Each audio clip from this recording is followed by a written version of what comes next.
Well, Dana, the White House and Republicans are blasting Democrats for standing in the way of the Save America Act for election integrity. President Trump considering executive action as the White House is calling the bill just common sense policy.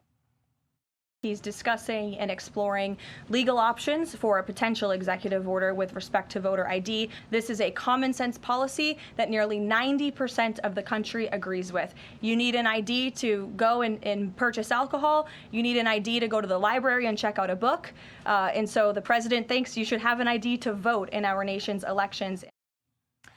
And for more on this, we are joined by Wisconsin Congressman Bryan Steil. He's the chairman of the House Administration Committee. Mr. Chairman, good to see you. Thanks for having me in. So you've been working on some of this voter integrity legislation. You've heard the criticisms, Democrats calling it Jim Crow 2.0, and the new criticism that with the Save America Act, it would kind of discriminate against married women, women who changed their last name. They would have a harder time voting. Is that true?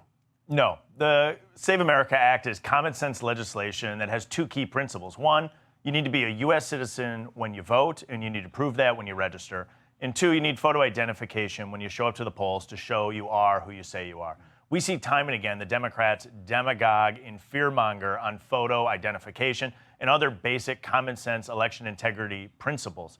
We look back to the state of Georgia the last time they all energized to try to prevent the state of Georgia from moving through with their voter integrity legislation. We can look back at the past two elections in the state of Georgia, and we see turnout remaining high, and we see people having a positive experience in the elections. I think as the Save America Act becomes law, Americans are going to see the same thing, and once again, see the Democrats for what they are, fear-mongering against election integrity. I understand you're about to get married. You got a fiance.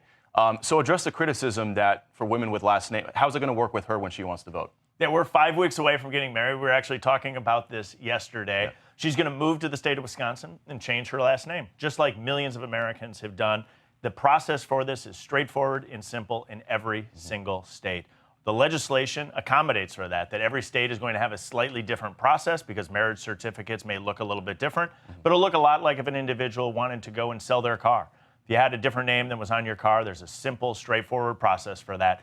Every state will do that. It's an easy process. Again, this is a common sense bill that provides us election integrity to make sure that non-citizens aren't voting in U.S. elections. One of the biggest critics of this legislation has been Chuck Schumer. He's been calling this Jim Crow 2.0 over and over. We dug into the archives, rewound the clock about 30 years, and found him singing a pretty different tune on voter ID in 1996. Take a listen.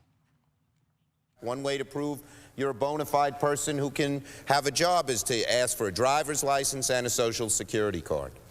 This is an anti-fraud amendment. What they are proposing in this so-called SAVE Act is like Jim Crow 2.0. They make it so hard to get any kind of voter ID that more than 20 million legitimate people, mainly poorer people and people of color, will not be able to vote under this law. It's quite a switcheroo there. It almost sounded like President Trump back in 96. Well, the policy hasn't changed. What's changed is the politics for the Democrats. Democrats like Chuck Schumer, who are concerned about a primary from the left, are going wholesale in against photo ID. Think about this. What does checking in to a flight, buying a car, a bank account, buying a beer have in common? You need photo identification. What do you not need photo identification for? To vote in places like New York or Illinois or California. We need to put in place common sense election integrity legislation. And the American people are smart, they're sophisticated, and they recognize that the Democrats are fear-mongering on this to placate their radical leftist base. It's super quick. Save America Act has passed the House. The president supports it. The only thing holding it up is the Senate right now. Do you believe the Senate should end the 60-vote threshold to get this over the finish line?